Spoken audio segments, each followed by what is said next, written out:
네, 그런 때에 이 주인공 루드비크는 여자친구인 마르게타에게 엽서 한 장을 보내게 됩니다. 네. 이 엽서를 보낸 의도는 뭐였을까요? 루드빅은 어떻게 하든지 이 여자친구, 잠깐 떨어져 있는 그 여자친구에게 뭔가 재미있는 농담을 하고 싶었던 거예요. 그리고 뭔가 좀 남자로서 호기롭게, 멋지게 보이고 싶은 그런 욕망이 있었던 거죠. 그런데 사실 마르게타는 굉장히 너무나 진지하고 심각한 젊은이였던 거예요. 남자 쪽에서는 조금 더 여자의 환심을 사려고 했던 것인데 여자 쪽에서는 이 사람 왜 이러지? 하면서 서로를 오해하게 된 거예요. 그런데 그걸 마르게타가 다른 사람들에게 보여주게 되는 거죠. 그러면서 이거 뭔가 이상하다. 얘는 뭔가 이념적으로 문제가 있다. 이런 식으로 이제 비판하게 되는 과정에서 한 청년의 인생이 완전히 무너지게 되는 정말 농담이었는데 진담처럼 상황을 바꾸게 된 거죠. 문제의 루드비크 엽서 내용을 한번 보겠습니다. 낙관주의는 인류의 아편이다. 건전한 정신은 어리석음의 악취를 풍긴다. 트로츠키 만세, 루드비크. 대체 이 내용이 뭐길래 그렇게 공산당과 학교 조직까지 들고 일어나게 된 걸까요? 체코의 사회주의자들의 생각이 트로츠키는 배신자라고 생각을 했던 거예요. 당시는 스탈린이 득세하던 시기였고 스탈린이 가장 또 싫어하던 사람 중에 하나가 트로츠키였거든요. 스탈린에게 트로츠키는 나중에 이제 암살까지 당하게 돼요. 그런 상황이었기 때문에 트로츠키 만세라는 것은 배신자를 향한 찬양처럼 보였던 것이에요. 사회주의 혁명이 가장 중요하고 그런 분위기 속에서 농담조차 농담으로 받아들여지지 않는 이제 그런 상황이었던 거죠. 결국 이 단 한 번의 농담 때문에 루드비크는 교수와 친구들한테 심판을 받게 되죠. 자연과학대학의 커다란 대형 강의실.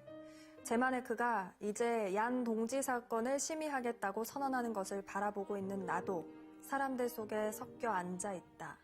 그는 당과 대학에서 나를 축출할 것을 제안했다. 강의실에 모인 사람들은 손을 들었고 제마네크 앞에 내 당원증을 내려놓았다. 함께 공부하던 친구들이 만장일치 거수로 그를 내쫓는데 동의를 합니다. 정말 충격적인 장면인데요. 실제로 이런 일들이 일어났나요? 루드빅이 가장 큰 배신감을 느꼈던 이유는 가장 친하다고 생각했던 그 친구들이 자신에 대해서 정말 아무도 편을 들어주지 않았던 거예요. 그 친구들도 사실 그 사회에 대한 어느 정도의 두려움도 있었던 것 같아요. 당시에 그 사회주의 혁명의 분위기에서 아무도 거스르면 안 된다는 그런 압박감을 느끼고 있었고, 그리고 또 그것에 더해서 출세하고 싶은 욕망, 그리고 또 당에 대한 충성 경쟁이 있었던 거죠. 그런데 그게 만장일치라는 게 너무나 충격적인 거죠. 이 사회에 대한 믿음과 또 열정 이런 것이 한순간에 무너져버리는 충격적인 상황을 보여주고 있어요. 루드비크는 그렇게 학교와 당에서 쫓겨난 이후에 이 광산 노동에 투입이 되거든요. 이 힘든 광산 생활을 버티게 해준 게 그곳에서 만난 루치 때문이었는데요. 그는 그녀와의 사랑을 이렇게 표현합니다.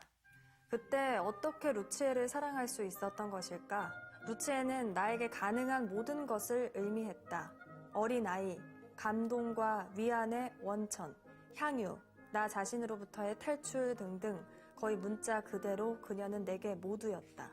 이성적이고 박학다식한 루드비크와는 달리 루치에는 고등교육을 받지 않은 공장 노동자로 나오거든요.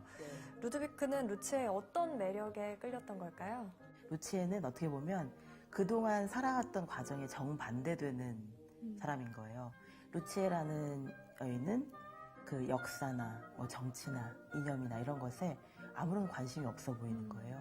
그래서 이 사람 속에서 뭔가 내가 위안을 얻을 수 있겠구나 그렇게 생각을 했던 것 같아요. 루치에는 이 굉장히 순수하고 정말 여린 성격을 가져서, 그래서 저는 그 도스토옙스키의 죄와 벌에 나왔던 소냐를 떠올렸는데요.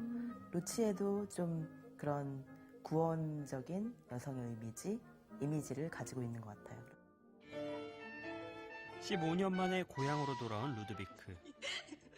대학 시절 자신을 내쫓은 친구 파벨에게 복수하기 위해 그의 아내 헬레나를 유혹합니다. 하지만 파벨은 이미 젊은 애인을 만나 헬레나와는 별관 상태. 루드비크의 복수는 허무하게 끝이 나죠. 이후 루드비크는 학창 시절 함께했던 밴드 공연에 참여해서 체코 민속 음악을 연주합니다.